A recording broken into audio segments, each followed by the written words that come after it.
Obviously, everyone here probably knows who Cale Makar is.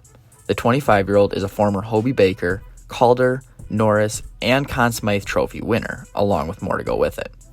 He somehow fell to Colorado as the number 4 pick in the 2017 NHL Draft and quickly became the future of the Colorado Avalanche's defensive core. Makar has been a top 3 finalist for the James Norris Memorial Trophy, which is the award for the best defenseman in the NHL, every year since the 2020-2021 season. He of course won the award in the 21-22 season, putting up 86 points through 77 games played. And if that wasn't good enough, he added a Conn Smythe to go with it as the playoff MVP that season. He's unfortunately dealt with some injury problems at times and even some rocky play, at least for his standards, since then. But that hasn't stopped him from being one of the league's top defensemen night in, night out. Last year, he put up 90 points through 77 games, which was actually 4 more points than he had in his Norris winning season through the same amount of games. Throughout his time with the Colorado Avalanche, Makar has either broken or is on pace to break just about any stat that you can think of for a defenseman in the franchise, or even the league. Some people have even said that he is the next Bobby Orr. Well, this season has started off no different for Cale, and has actually been his best start to a season in his career. At the time of this recording, not only does he lead all defensemen in the league in points, but he is the sole leader out of all players as well. That includes forwards. Makar currently has 2 goals and 12 assists through just 7 games played this season, which is absolutely unreal, especially for a defenseman. He has managed to nab at least 1 point in every game so far, and has only had 2 games without multiple points.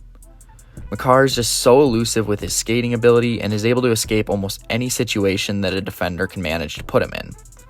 He's got a great set of hands to go with it, allowing him to dish the puck, which is why he has 12 apples so far this season.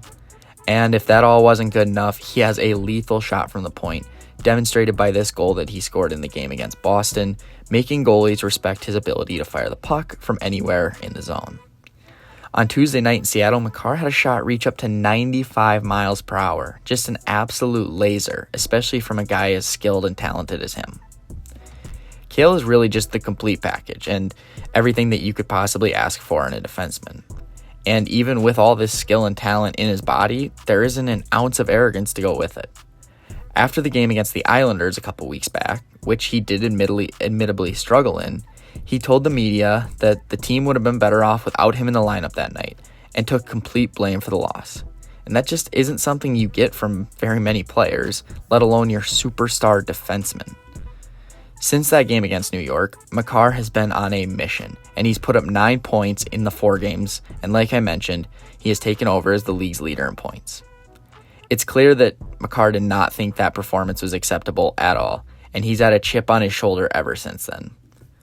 Obviously, it's extremely early in the season, and Makar is very unlikely to stay on pace for 2 points per game, although he could be close. But if he continues to dominate this season like he has early, he will 100% be receiving his second Norris Trophy in April, and who knows, maybe even possibly a Hart Trophy to go with it, hopefully a Conn Smythe and a Stanley Cup as well. But that's a long ways off. There's a long ways to go, but all I know is that when you give Cale Makar a mission, he's a dangerous, dangerous man, and that's exactly what he has right now ever since that game against the Islanders. But what are your thoughts? What are you expecting out of Cale Makar for the rest of the season? Do you think he's got a shot at winning the Hart? I 100% do, as long as he stays on track to do what he's done so far. But let me know what your thoughts are in the comments, and I will catch you in the next one.